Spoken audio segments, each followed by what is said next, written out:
Tales from the Trenches, stories forged in the fires of experience. This episode brought to you by UEI Test Instruments and their wide range of high-quality testing tools. Take a look at ueitest.com.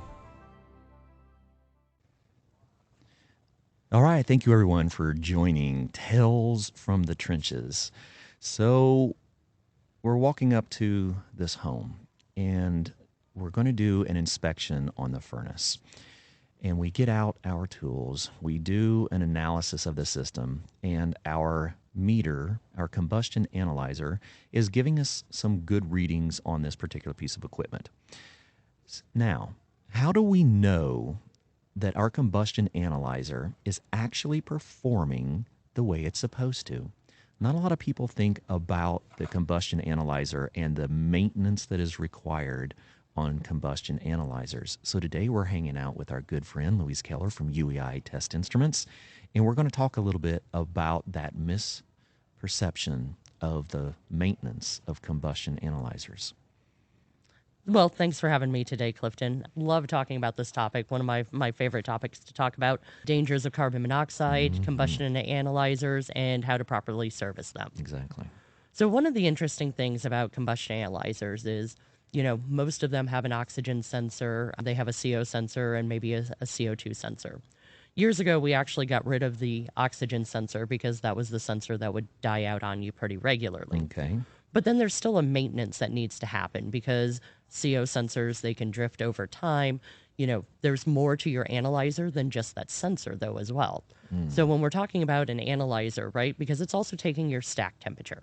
Okay. It's taking ambient air temperature. Uh-huh. It has a pump that works on it. And if you're just changing a sensor, what are you really accomplishing? Are you verifying that everything else out there is working properly? Okay. So one of the things that we do at UEI Test Instruments is that, we've always encouraged people to have those recertified, to have somebody really take a full look at the picture of your combustion analyzer.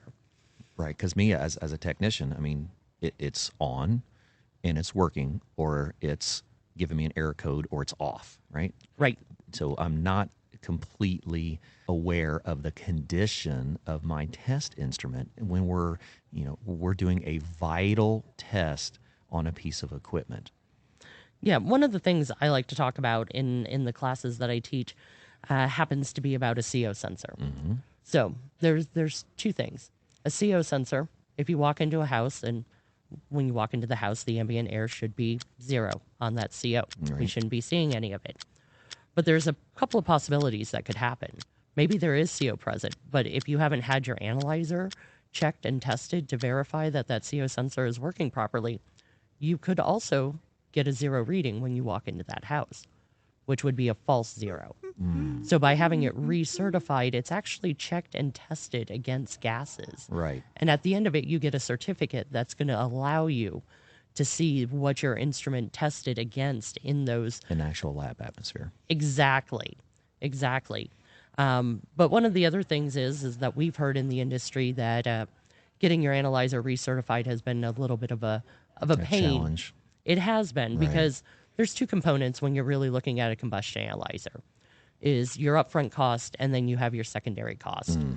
And we heard what the struggles were, and we have come out with a really great new service program for our combustion analyzer, which is UEI Service Plus. Oh, okay. So any of our brand new C160 combustion analyzers, we offer some promises for you. When you go online and use our website, ueitest.com/service. But we wanted to encourage you to have your test instruments calibrated on the annual. So one of the things that we did, the first thing we did is every year you get it recertified, you get another year warranty on your combustion analyzer for up to 10 years. Right.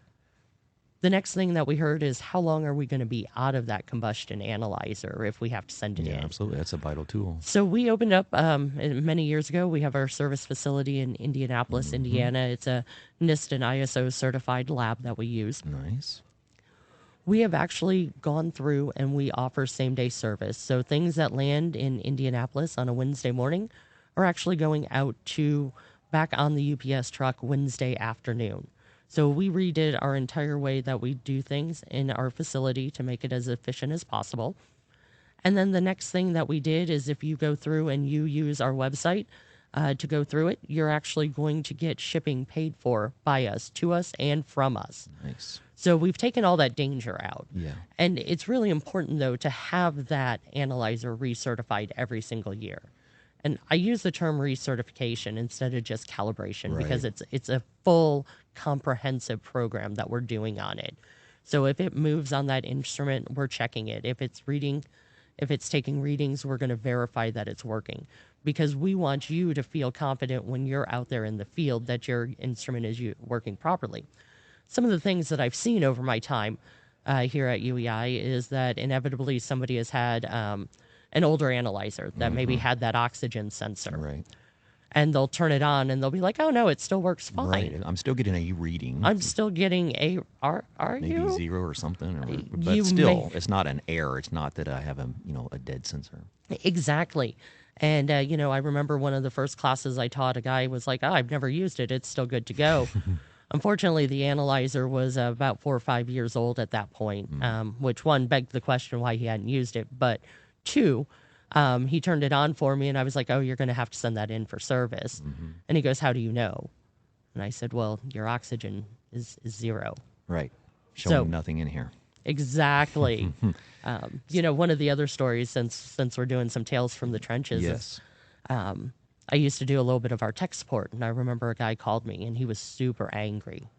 And, unfortunately, as a manufacturer, there's always somebody out there that's going to be angry about something. Yeah, you can't make everybody happy. You can't. And The rule but of life. he was really upset, and he was going through. He was talking to me about his analyzer, and he said it's not reading anything. I'm not getting any readings.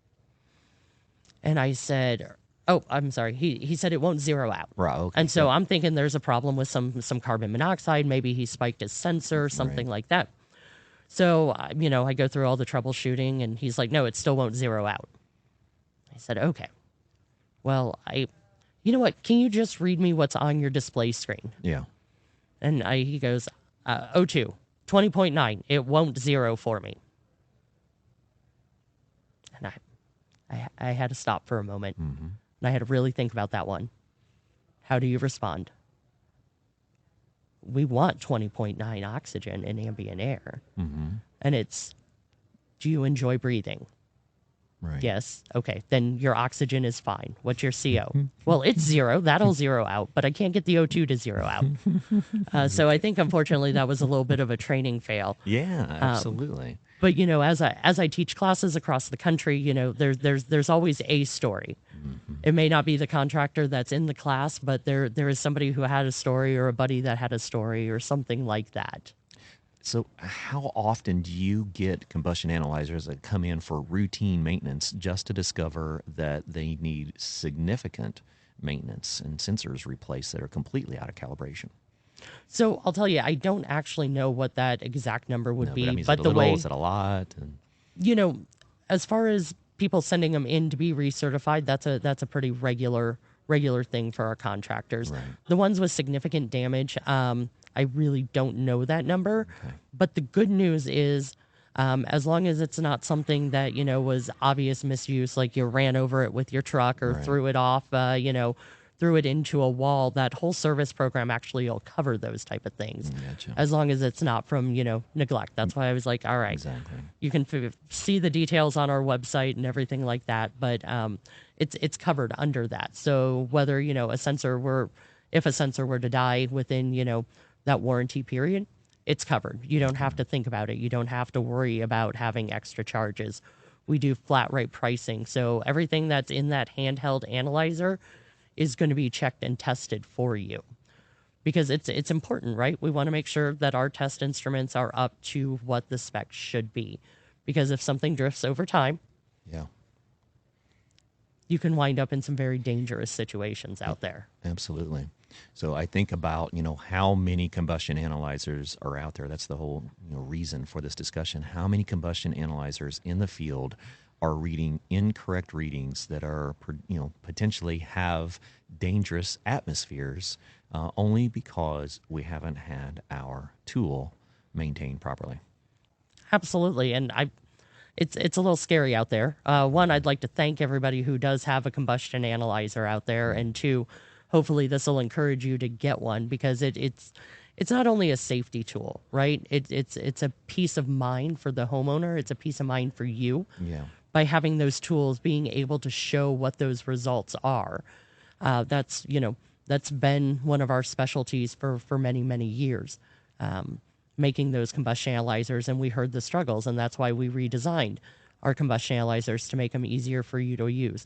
We redesigned our service program to encourage you to make sure that they're up to date, to make sure that they're within spec. Nice.